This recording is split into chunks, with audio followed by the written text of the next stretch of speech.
Bueno, buenas tardes. Yo me había hecho una idea de exposición que acabo de romper totalmente. Me encantaría remitirme a una discusión y dedicar todo el tiempo a discutir los posgrados. No sé si Graciela recuerda, pero el primer posgrado que tuvo la Universidad de Buenos Aires fue en esta casa de estudio. Yo era secretario de posgrado y el primer posgrado que hicimos, y lo cuento simplemente para ver, porque algo que dijo Graciela es muy importante. ¿Cuál era la idea original y cómo la realidad se ocupó de modificarla totalmente? Nuestra primera maestría era una maestría en la administración pública. Veníamos de muchos años de abandono del Estado como un interlocutor importante en la política económica, social, y lo vislumbramos como un posgrado de dedicación exclusiva. 1.600 horas lectivas, no me voy a olvidar nunca, porque lo discutimos mucho en la facultad. 1.600 horas de dedicación exclusiva, dedicados a estudiar la administración pública, con la obligación que logramos después de un acuerdo con el INAP, de que todos los funcionarios públicos que quisieran participar de este posgrado iban a gozar de la retribución que tenían y que iban a tener licencia para poder hacerlo. Me acuerdo como hoy que la idea era convocar 30 participantes. Se presentaron a la primer llamado 270. Se hizo una selección muy severa y así fuimos pensando que esto iba a continuar. La maestría tiene más de 25 años ya, fue el año 84, comenzamos acá en la facultad con ella. Tuvimos la oportunidad de extenderla después a la universidad, porque las normas que fijamos en aquel momento las tomó la universidad como un criterio general. Pero ¿qué pasó? Pronto aquellos que pedían licencia de sus cargos no querían dejar el cargo porque temían que cuando volvían a los 2 años de terminar su licencia, su silla iba a estar ocupada. Con lo cual hubo que empezar a acceder de que la dedicación iba a ser parcial. Sacamos otra maestría en economía política, también con dedicación exclusiva. La facultad daba becas en aquel momento, daba becas a los alumnos que no pertenecían al sector público, pero el sector público podía participar. Y esto después fue deshecho por la realidad, porque aparecieron los posgrados, las maestrías estas dirigidas a buscar salidas laborales especializadas, y estamos generando esta situación en particular. Y aquel pensamiento original que uno pensaba que iba a facilitar a un grupo selecto de profesionales a ahondar en temas candentes, importantes para el Estado, para el país, bueno, eso quedó inmerso en lo que es actualmente. Evidentemente, la concepción de los posgrados tiene que ser revisada cuidadosamente, porque me parece que no solamente hay una oferta de poquísima calidad en muchos casos que desmerece otras, y en otros casos hay una posibilidad simplemente detrás de un interés que significa consolidar la concepción de la universidad como una empresa que prepara profesionales al servicio de la producción sin determinar para qué. Ese es un aspecto que a mí me llevaba a tener ganas de discutir el tema, pero tengo también otros. Y casi, para no extenderme en el tiempo, me referiría a una mirada que yo siento. La Universidad Argentina tuvo un cambio importante en el 18, cuando hubo una necesidad y una rebelión estudiantil para lograr salir de la enseñanza escolástica incorporar mecanismos más modernos y actualizados en el conocimiento y en la participación de la administración. Lógicamente, para mí, la ley 1420 fue la precursora de todas esas posibilidades. Enseñanza primaria, laica, gratuita, ejercía su influencia más allá, incorporándose a estos lugares tan sagrados como eran las pocas universidades que teníamos. Y así fuimos cambiando y andando, y donde hubo momentos en que realmente la autonomía y la autarquía de la universidad garantizaban de alguna manera poder avanzar a pesar de los enormes inconvenientes que política y socialmente se estaban produciendo en el país. Desde luego ignorando, porque creo que la universidad nunca se comprometió profundamente con la sociedad, se preservó, digamos, y preservó la formación de los recursos humanos que hacían falta para mantener esta continuidad en la adquisición del conocimiento. La decisión de crear un Ministerio de Ciencia y Tecnología, incorporando muchos otros institutos, me parece que colocó a la universidad, por lo que yo siento, una sensación de que es un elemento adicional y secundario en el proceso de creación de conocimiento. La universidad reacciona a través de un mecanismo que tiene la universidad que no tenía y que no tienen esos otros institutos, que es el vínculo que puede tener con la sociedad a través de la extensión. Esas tareas de extensión que se dieron esporádicamente en algunos casos, en otros casos orgánicamente, me parece que le permitió a la universidad tener presencia en lo que podía ser el futuro político, económico y social. Pero simultáneamente creó los mecanismos de poder interno que hacen que la ley no pueda ser modificada, porque hay no solamente miedo al cambio, sino porque hay intereses reales de poder, de sostenerlo, que si uno abre la puerta y modifica algo, hay riesgo de que la modificación sea otra y mucho más importante. De modo que realmente ese aspecto va a ser difícil. Pero al mismo tiempo, y esto me parece que es bastante argentino, no nos preocupan mucho las normas, las leyes. Nosotros modificamos las cosas de todos modos. Y la universidad va tomando un lugar.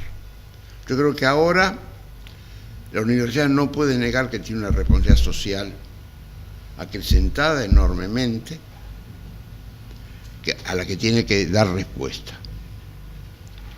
Pero por otro lado, sostiene gallardamente el concepto de autonomía y autarquía, pero al mismo tiempo se somete a los dictámenes y a las orientaciones que del exterior le llegan, sobre todo en materia de investigación. Y este me parece que es un momento para discutirlo y es un momento para reconocer qué está pasando. No podemos creer que un joven profesional que concurre a congresos financiados por determinados intereses multinacionales, que va y concurre a pasantías en el exterior, en establecimientos reconocidos en el desarrollo científico, que recibe becas, que cuando avanza más hasta tiene subsidios para instalar sus laboratorios, sus centros de estudio, puedan no realmente ser tan independientes como para no depender de ese proceso de conocimiento que están recibiendo. Porque no es malo, ojo, no es malo el conocimiento que se recibe, pero está dirigido, está como decidido por alguien de que en los países emergentes se analiza y se estudian las cosas desde el punto de vista de los intereses centrales que están fuera de sus respectivos países. Y yo siento que estamos frente a una circunstancia muy, muy importante. Esto rige no solamente para la universidad, rige para todos los centros de investigación nuestros. Si nosotros no elaboramos nuestros propios desarrollos básicos y no aplicamos esos conocimientos a resolver los intereses que tenemos, y para ello, si no planificamos el futuro y no pensamos cómo va a ser, vamos a tener muy serias dificultades para sobrevivir como país independiente. Yo voy a dar un ejemplo que lo uso demasiado a menudo, pero como lo usé con ustedes, lo puedo hacer. No es repetitivo. Los viejos tenemos a veces esa tendencia a repetir las cosas, ¿no? Entonces, la Argentina, como toda casi la América del Sur, negocia fuertemente con un gran comprador, que es China, India. Nos compran todo lo que podemos producir, lo van a comprar y nos pagan buen precio. Pero al mismo tiempo nos dicen, nosotros para poderles comprar a ustedes, ustedes nos tienen que comprar a nosotros. Entonces, enfrentar esta resistencia a esta división del trabajo a que nos quieren someter los grandes intereses internacionales no va a ser fácil, pero sí es imprescindible resistir. La actividad primaria en la Argentina no va a dar trabajo, cada vez da menos trabajo, y solo la búsqueda de otro tipo de actividades diferentes, apoyándonos en la posibilidad de utilizar los recursos que vienen de la feracidad de nuestro suelo y de la capacidad de nuestra gente. Nosotros tenemos que pensar cómo vamos a enfrentar esta situación real. Caso de China. China, gran país con economía centralizada, Partido Comunista a cargo de la administración del Estado, sostenido, como muy bien lo dice Robert Boyer, por un aliado extraordinario que es el ejército chino, las fuerzas armadas chinas que se ocupan, que se van a ocupar y se ocuparon, se ocupan y se van a ocupar de que todo funcione naturalmente, junto con un acuerdo con las grandes transnacionales. Esas grandes transnacionales aseguran a China una gran producción cada vez más sofisticada, cada vez más significativa en calidad científica, para poder adquirir con su producto los alimentos, los elementos que necesita para sostener una población creciente y que cada vez va a ser más creciente. Pero la condición acordada es sostener salarios bajos. ¿De qué forma? Si no pueden entrar a todos lados. A través de tener un acuerdo entre capital, entre el Estado, de mantener salarios bajos. La Argentina, que quiere darle vida digna a todos sus habitantes, ¿puede competir en esa área, en los salarios, manteniendo salarios bajos? Es evidente que no. Ahora, ¿pero cómo salimos de esto? A mí no me cabe ninguna duda que la única manera que tenemos son dos que se complementan. Una es consolidar nuestros vínculos con los países de la región, de nuestra región, que son los que van a adquirir y pueden adquirir, y una población de 600 millones de habitantes es un mercado interesante para un país como el nuestro de 40 millones de habitantes. El otro es que tenemos que buscar nichos especiales, diferentes, donde la economía de escala no sea esencial y al mismo tiempo nos permita pagar salarios altos porque producimos productos de altísimo valor. Y eso solamente puede lograrse en un proceso de investigación endógeno realmente fuerte, decidido y además profundo. Y es algo que nos va a llevar mucho tiempo. creo que se dijo acá, que estos procesos son largos. Porque a mí me parece que nosotros no estamos, tengo la sensación, de que no estamos planificando nuestras necesidades en esta área. La Ley de Educación Nacional abre una puerta extraordinaria cuando establece la obligatoriedad de la enseñanza media para todos los jóvenes. Esto supone una incorporación, corregime Adriana si los números están mal, pero de más de 5 millones de jóvenes que van a terminar sus escuelas secundarias. Y esos jóvenes que terminan la escuela secundaria van a tener plena conciencia de que les es insuficiente a medida que avanza el siglo. Y van a requerir estudios superiores, terciarios, cuaternarios. Esa demanda tiene que ser atendida, obviamente, con nuevas universidades, a las que seguramente habría que planificar su ubicación, su especialidad, su dedicación. Pero también hay algo más que necesita una universidad, que son los docentes. ¿Qué estamos haciendo en materia de formación docente? ¿Estamos preparando realmente para dentro de 20 años tener la cantidad de docentes necesarios para atender esa demanda que va a ser real? Ya no podemos pensar en los profesores de la Universidad de Buenos Aires que viajan al interior a dar clases, van 2 días por semana, 3 días por semana o 3 días cada 15 días. Eso no. Entonces hay que formar gente que se instale en esos lugares donde va a ser necesario. Ahora, esto, si no se piensa ahora, ¿cuándo? Y esa me parece a mí que es una preocupación, Carlos, mayor que la derogación de la Ley de Educación Superior. Lo que no quiere decir que no haya que derogar, que no haya que modificarla. Yo creo que hay que modificarla. Pero me refiero, tenemos un desafío aún mayor. Y si nosotros no lo discutimos, si no discutimos, por ejemplo, cómo podemos seguir administrando la Universidad de Buenos Aires con facultades disciplinares, ese sistema es obsoleto ya.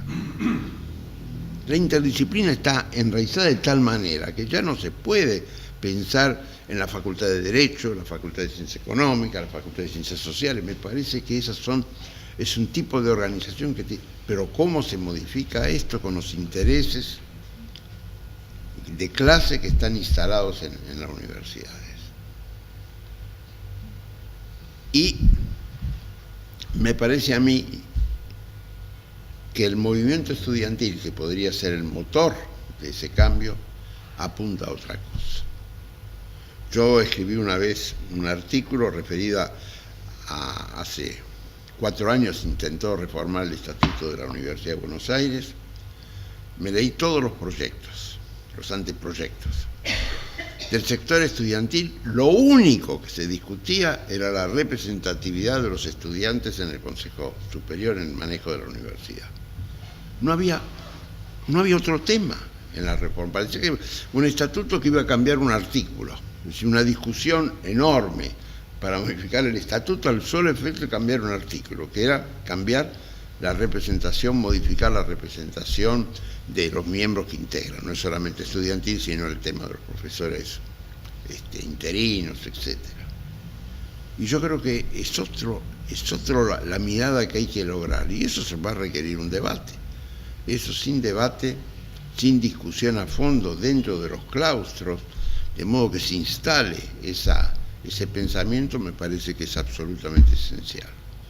Así que yo diré lo que pensaba decir, pero realmente me preocupa enormemente, y habría que ocuparse, no solamente preocuparse, en modificar e instalar este debate que es fundamental, ¿no?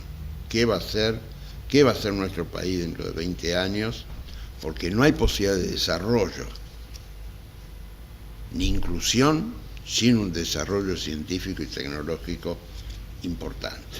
No hay salida en esto. No es solamente reemplazar a glifosato, que habría que reemplazarlo investigando por algo que no produzca el daño que está produciendo. Pero también, lógicamente, esto supone formar gente, tenerlo durante años, y lo que a nosotros nos hace pensar en la dificultad es que estos 10 años se han incorporado presupuestos que ni se pensó en tener en la universidad. Pero sin embargo los cambios dentro de la universidad no se han producido de igual manera. Y ese es el desafío. Gracias.